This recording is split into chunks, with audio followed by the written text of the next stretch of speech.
20 दिन से ज़्यादा अगर आप छुट्टी में रह रहे हैं और आपका कोई अता पता नहीं है, आप रिज्यूम नहीं कर रहे हैं, तो ऐसे में गवर्नमेंट आपको रिमूव भी कर सकती है।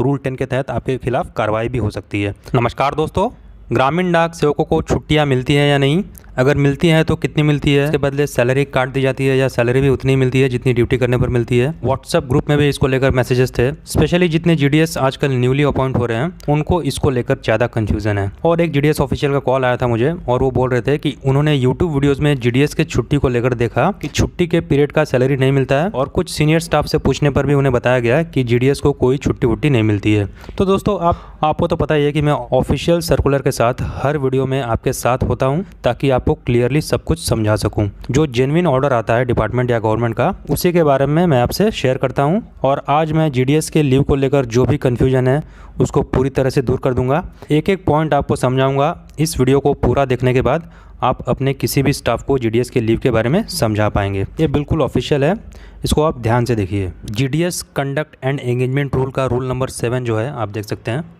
ये जीडीएस कंडक्ट रूल का रूल नंबर 7 है। इसी में लीव के बारे में दिया गया है और जितना मैं आपको बताऊंगा इतना ही आपको लीव मिलता है। इसके अलावा अगर कोई वीडियो में अगर आपको बताया जा रहा है कि एक्स्ट्रा मिलता है तो वो वीडियो गलत है। जेन्युइन इन्फॉर्मेशन मैं आपको इस वीडियो में दूंगा। तो देखिए, एक एक पॉइंट को मैं अच्छी तरीके से आपको समझाऊंगा, ध्यान से समझते चलिएगा। देखिए, स्टार्टिंग से देखते हैं। द ग्रामीण डाक sevaks may be granted paid leave. अब देखिए, पेड लीव का क्या मतलब होता है, एक एक वर्ड मैं आपको समझाऊंगा। पेड लीव का मतलब होता है आप लीव पर चले गए, उसके बावजूद आपको सैलरी मिलेगी, उसको बोलते हैं पेड लीव। तो paid leave at the rate of 20 days in a year, 10 days for every half year. मतलब एक साल में 1 जनवरी से 31 दिसंबर तक आपको 20 दिन की छुट्टी मिलेगी। और ब्रैकेट में आप देखिए 10 days for every half year. ऐसा नहीं है कि आप जून के पहले ही 20 दिन छुट्टी लेके चले गए, वैसे नहीं होगा। 1 जनवरी से जून तक आपको 10 दिन और फिर जुलाई से दिसंबर तक आपको 10 दिन, मतलब एक साल में 20 दिन की आपको छुट्टी मिल सकती है जो भी ग्रामीण डाक सेवक के पोस्ट पर हैं उनको। और ये पेड लीव होगी। पेड लीव मैंने बताया आपको कि 20 दिन अगर आप छुट्टी में रहेंगे उसके बावजूद आपको सैलरी मिलेगी। 20 दिन का पेड लीव हो गया, ये क्लियर हो गया। अब ये कुछ कंडीशंस है। देखिए, 2 कंडीशन है इसके।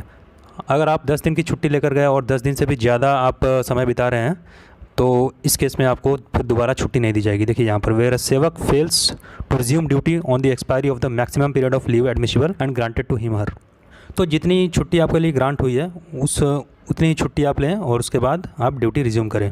ये पहली कंडीशन थी। दूसरी कंडीशन भी वही है, weather such a sevak who is granted leave for a period less than the maximum period admissible to him under these rules remains absent from duty for any period which together with the leave granted exceeds the limit up to which she could have been granted such leave। देखिए, 20 दिन से ज़्यादा अगर आप छुट्टी में रह रहे हैं और आपका कोई अता पता नहीं है, आप रिज्यूम नहीं कर रहे हैं, तो ऐसे में गवर्नमेंट आपको रिमूव भी कर सकती है।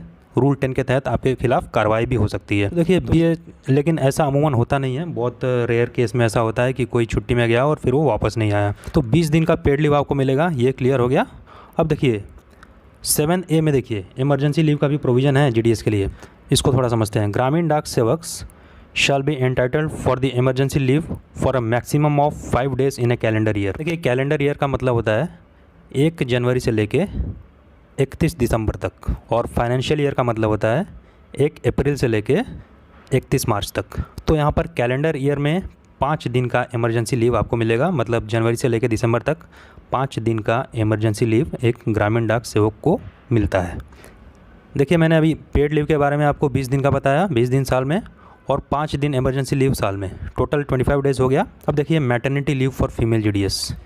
देखिए, मातृत्व अवकाश जो होता है महिला कर्मचारी को, महिला जीडीएस जो भी है उनको देखिए क्या मिलता है। अ फीमेल ग्रामीण डाक सेवक with less than 2 surviving children may be granted maternity leave by an authority competent to grant leave for a period of 180 days। देखिए, अगर किसी महिला को 2 से कम बच्चे हैं या फिर 2 है, 2 से ज़्यादा वालों को नहीं मिलेगा, ध्यान में रखिएगा। मैक्सिमम 2 सर्वाइविंग चिल्ड्रन यहाँ पर लिखा हुआ है, तो उनके लिए मातृत्व अवकाश मिलता है 180 दिन का, पूरे सर्विस पीरियड में, एंटायर सर्विस पीरियड में। तो मैटरनिटी लीव भी क्लियर हो गया। तो यही देखिए, मैंने आपको बताया सबसे पहले पेड लीव 20 दिन का पेड लीव, फिर इमरजेंसी लीव 5 दिन का, उसके बाद 180 दिन का मैटरनिटी लीव जो सिर्फ महिला कर्मचारी को मिलता है। और इसके अलावा कोई भी लीव अगर आपको किसी वीडियो में बताया गया है वो रॉन्ग इन्फॉर्मेशन आपको दी गई है। लीव इतना ही मिलता है, टोटल 25 डेज़ का लीव मिलता है। मेल या फीमेल जीडीएस दोनों को, और फीमेल जीडीएस को अतिरिक्त 180 दिन का मातृत्व अवकाश दिया जाता है, मैटरनिटी लीव दिया जाता है। बस यही लीव का प्रोविज़न है, इससे ज़्यादा कोई भी लीव जीडीएस को नहीं मिलती है। आई होप इस वीडियो से आपके मन में जो भी डाउट था लीव रूल्स के रिगार्डिंग जीडीएस के, वो क्लियर हो गया होगा। आज के वीडियो में इतना ही, मिलेंगे नए अपडेट के साथ।